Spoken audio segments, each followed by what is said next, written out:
అందరికీ నమస్కారం. ఈరోజు కార్తీక పురాణంలో మనం 11వ అధ్యాయం చెప్పుకోబోతున్నాం. రాజోత్తమ, తిరిగి చెప్పేదని వినుము. కార్తీక మాసమందు అవిషపూలతో హరిని పూజించిన వాడు సర్వ పాప విముక్తుడై వైకుంఠము చేరుకుంటాడు. చిత్ర రంగులతో కూడిన వస్త్రము హరికి సమర్పించిన వాడు మోక్షము పొందుతాడు. ఉదయము స్నానము చేసి హరి సన్నిధిలో దీపములు వెలిగించేవాడు, పురాణము చెప్పువాడు, విన్నవాడు పాప నివారణ పొంది పరమపదం పొందుతాడు. ఈ విషయమై ఒక కథ కలదు. ఈ కథ విన్న వారికి సర్వ పాపములు పోయి పొందుతారు. ఆ కథ చెప్తాను, వినండి. మందారుని కథ. కళింగ దేశంలో మందరుడు అనే బ్రాహ్మణుడు ఉండేవాడు. బ్రాహ్మణుడైనప్పటికీ కూడా స్నాన సంధ్యలు విడిచి కూలి పని చేసుకొనుచూ ఉండేవాడు. అతనికి పతివ్రత సమస్త సాముద్రిక లక్షణము గల శ్రేష్ఠురాలైన సుశీల అనే భార్య ఉండేది. ఆమె తన భర్త దుర్గుణములు కలవాడైనను అతన్ని ద్వేషించక సేవిస్తూ ఉండేది. మందరుడు కూలి జీవితము కష్టమని తలంచి అడవి మార్గంలో వచ్చే ప్రయాణికులను దోచుకుంటూ ఆ సొమ్మును ప్రక్క ఊరికి తీసుకొని వెళ్ళి అమ్మి వచ్చిన ధనముతో కుటుంబ పోషణ గావించేవాడు. ఒకరోజు ఇంకొక బ్రాహ్మణుడు ఆ దారిలో వస్తుండగా అతనిని ఒక చెట్టుకు కట్టి అతని వద్ద ఉన్న ధనము కాజేస్తాడు. ఇంతలో ఇంకొక కిరాతకుడు మందారుణ్ణి బ్రాహ్మణుడిని చంపి అదంతా దోచుకున్నాడు.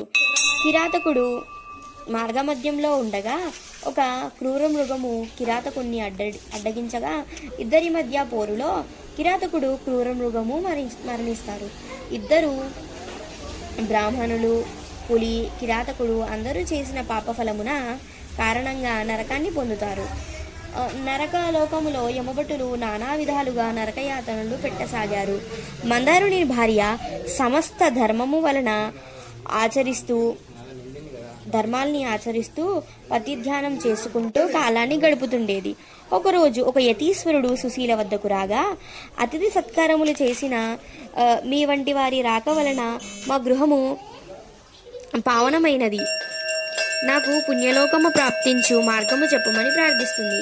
ఆమె ప్రార్థన విన్న యతీశ్వరుడు, ఈరోజు కార్తీక పౌర్ణమి మహాపర్వదినము. ఈరోజు ఇంట్లో హరి సన్నిధిలో ఎవరైతే పురాణ పఠనము చేస్తారో, వింటారో, దీపారాధనతో హరిని పూజిస్తారో వారు విముక్తిని పొందుతారు అన్న యతీశ్వరుడి మాటలు విని సుశీల ఇంటిని మొత్తం గోమయముతో అలికి శుభ్రము చేసి స్నానము ముగించి హరి ముందు దీపము వెలిగించి పూజించి యతీశ్వరుని పురాణ పఠనమును శ్రద్ధగా విన్నది.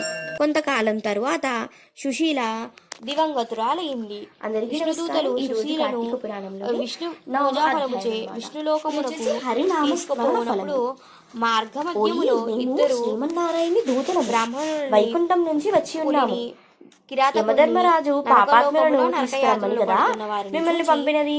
ఎటువంటి పాపాత్ములను మీ ప్రభువు తీసుకుని రమ్మన్నాడు అని అడిగాడు.